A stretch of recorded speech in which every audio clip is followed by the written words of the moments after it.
আমার কলিজার পোলাটা চিকেন বল খাইতে খুব পছন্দ করে। বাইরে যায় চিকেন বল এইটুকু চিকেন বলগুলো কিনে দিন, দাম নেই 25 টাকা। ওটা খেয়ে আমার পোলার কিছুই হয় না। তাই আজকে সিদ্ধান্ত নিয়ে নিলাম পোলার জন্য আজকে আমি চিকেন বল বানাবো। ফ্রিজে কিছু মুরগির বুকের মাংস ছিল, ওটা আমি ব্লেন্ডারে দিয়ে একদম মিহি করে ব্লেন্ড করে নিয়েছি। মুরগির বুকের মাংস ভালোভাবে পরিষ্কার করে ধুয়ে একদম পানি ঝরিয়ে ব্লেন্ডার করে নিতে হবে, নয়তো কিন্তু একদম পানি পানি হলে চিকেন বলগুলো ভালো হবে না। আমি চিকেন বলটা বানানোর জন্য প্রথম ধাপটায় চলে গেছে। এখানে আমি 2টা পেঁয়াজ, 3-4টা কাঁচামরিচ আর সামান্য একটু জিরে নিয়েছি, নিয়ে একদম ঝাঁকানাকা করে ভালোভাবে বেটে নেব। আমি বেটে রাখা পেঁয়াজ, কাঁচামরিচ আর জিরাটা চিকেন কিমার উপর রেখে দেবো। এখন দিয়ে দেবো সয়া সস। আমি যে কৌটার মধ্যে সয়া সসটা ছিল ওর 1 চামচের মতো সয়া সস দিয়েছি, সাথে দিয়েছি 1 চামচ টমেটো সস, পরিমাণ মতো লবণটা অবশ্যই বুঝে দিতে হবে, কারণ সয়া সস আর টমেটো সস দুইটাতে লবণ আছে। সেই সাথে মুরগির মাংস কিমা করার ফলে কেমন যেন একটা গন্ধ আসছিল। সাথে আমি দিয়ে দিলাম 1 টুকরো লেবুর রস, যাতে মুরগির মাংসের এই গন্ধটা চলে যায়। মাছ বা মুরগির মাংসের যে গন্ধ থাকলে এই লেবুটা দিয়ে দিলে গন্ধটা থাকে না। এখন এই সবগুলো উপকরণ আমি চটকে ভালোভাবে মেখে নেব। আসলে এত স্পিডে কথা বলতে গেলে সব কিছু এলোমেলো হয়ে যায়। সাথে 1 চামচ আমি আদা রসুন বাটাও দিয়েছি, দিয়ে ভালোভাবে চটকে মেখে নিয়েছি। আমার তো প্রথম ধাপের মাখানো শেষ। এখন আমি দ্বিতীয় ধাপে চলে যাব। দ্বিতীয় ধাপে যাওয়ার আগে দেখি যে আমার বাসায় পাউরুটি নেই। এখন কী করবো, ভর দুপুরবেলা জামাইটারে কইলাম যাও আমার জন্য পাউরুটি নিয়ে আসো, আমি এখন চিকেন বল বানাবো। জামাই কই এই ভর দুপুরে পাউরুটি কেন আনতে যাবো, আমি বিকালের দিকে না, বিকালের দিকে গেলে হবেই না, এখনই আমার পাউরুটি লাগবে, তুমি এখনই নিয়ে আসো, নয়তো কিন্তু আমি ভর দুপুরবেলা এই 5 তলা থেকে নেমে নিচে গিয়ে পাউরুটি আনবো। জামাই আমার কথা শুনে কয়ে আচ্ছা ঠিক আছে, আমি এখনই পাউরুটি এনে দিচ্ছি।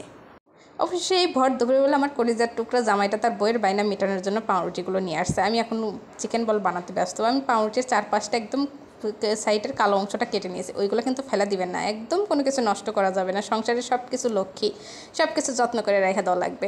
এখন আমি চিকেন কিমার উপর সামান্য 3-4টা গোলমরিচ গুঁড়ো করে দিয়ে দিচ্ছি। সাথে এখন পাউরুটিগুলো পানির মধ্যে ভিজে নিচ্ছি। ভিজিয়ে একদম চিপে যত পারেন চিপে পানি বের করে নেবেন, নিয়ে চিকেনগুলোর সাথে ভালোভাবে মেখে নেবেন। পাউরুটিগুলো আমি চিপে চিকেনের উপর দিয়ে দিয়েছি, সেই সাথে দিয়েছি 1 চামচ কর্নফ্লাওয়ার। এখন সবগুলো আবার চটকে ভালোভাবে মেখে নেব। এত চটকে মাখানোর থেকে আমার থেকে ভালো বুদ্ধি পরবর্তীতে মাথায় আসছিলো যে সবগুলো একসাথে ব্লেন্ডার করে নেওয়া আর গোল গোল বল করে দেওয়া, তাহলেই বেশি সুবিধা হতো, কিন্তু এত চটকানোর কোনো প্রয়োজন হতো না।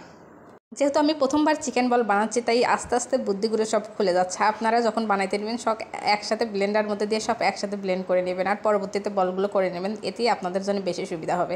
আমি আবার সাদাসিধে মানুষ, যেটা সুবিধা হয় সেটা সবাইকে বলে দিচ্ছি, আপনাদের জন্য যেন উপকার হয়। আমার দ্বিতীয় ধাপের মাখানো একদম শেষ হয়ে গেছে। এখন হাতটা পরিষ্কার করে ধুয়ে নেবেন, ধুয়ে হাতে সামান্য তেল মেখে নেবেন, 2 হাতেই পারলে তেল মেখে নেবেন, নিয়ে ছোটো ছোটো বল আকারে করে হাত দিয়ে গোল গোল করে নেবেন। এক্ষেত্রে আপনারা করতে পারেন প্রথমে গলগুলো একটু হেঁকা বেঁকা যা বলেন সেটাই হবে। এর জন্য আপনারা একটা কাজ করতে পারেন যে 30 মিনিট বলগুলো আবার ফ্রিজের মধ্যে রাখতে পারেন, আর পরবর্তীতে তেল দিয়ে ওরে আবার মালিশ করতে পারেন, তাহলে একদম মিহি একদম মসৃণ একটা বল হবে। আমার হাতে এত সময় নাই রে ভাই, ছোটো একটা বাচ্চা নিয়ে এমনিতেই প্রায় থাকে, তাই আমি প্রথম ধাপেই বানিয়ে নিছি।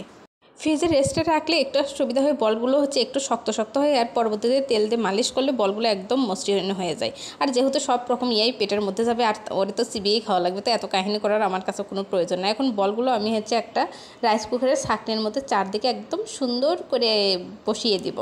আপনারা যারাই চিকেন বলটা বানাতে যাবেন, আগে তো ভিডিও দেখবেন, তারপরে তো বানাতে যাবেন। চিকেন বলগুলো করার আগে রাইস কুকারের মধ্যে আগে অর্ধেক রাইস কুকার পানি ফুটাতে দেবেন, ঢাকনা দিয়ে ঢেকে দেবেন। আর পরবর্তীতে যখন রাইস কুকারে ছাঁকনির উপর দেবেন, ওটা ছাঁকনিতে 5 মিনিট বসিয়ে দিলে বলগুলো একদম সিদ্ধ হয়ে যাবে। বেশি সময় কিন্তু সিদ্ধ করার দরকার নেই, একদম ঘড়ি ধরে 5 মিনিট করবেন, এতেই বলগুলো একদম সুন্দরভাবে ভাপটা হয়ে যাবে। আর পরবর্তীতে এই বলগুলো আলাদা একটা পাতিলের মধ্যে তুলে রাখবেন, যেন বলগুলো ঠান্ডা হয়। পরবর্তীতে যখন একদম ঠান্ডা হয়ে যাবে, তখন কড়াইতে পরিমাণ মতো তেল দেবেন। অনেকেই আবার চিকেন বলগুলো একদম ডুবো তেলে ভেজে তোলে। আমার কাছে এত তেল নষ্ট করার মতো সময় নাই রে ভাই, আমি একদম অল্প করে তেল দিয়ে চিকেন বলগুলো একদম ব্রাউন করে ভেজে নেব। আর এ পর্যায়ে যারা চিকেন বলগুলো ফ্রোজেন করতে চান, এই অবস্থায় একটা এয়ারটাইট বক্সে করে চিকেন বলগুলো ফ্রিজে রেখে দেবেন, আর যখন মন চায় তখন ভাজি করে খাবেন, আর দেখা যায় একদম ওই রকমই স্বাদ লাগে। কারণ বাসায় ছোটো পোলাপান থাকলে কখন কি বায়না করে বলা যায় না, দেখা যায় এরকম ফ্রিজে ফ্রোজেন কিছু থাকলে তাকে বের করে দিলে একটু শান্ত হয়। পেটটা শান্ত থাকলে দেখা যায় বাচ্চাগুলো একটু বিরক্ত কম করে। এই তো আপনাদের সাথে কথা বলতে আমাদের চিকেন বলগুলো হালকা ব্রাউন করে ভাজা হয়ে গেছে। আমি আরেকটা ব্রাউন করে ভেজে চিকেন বলগুলো একদম তুলে নেব।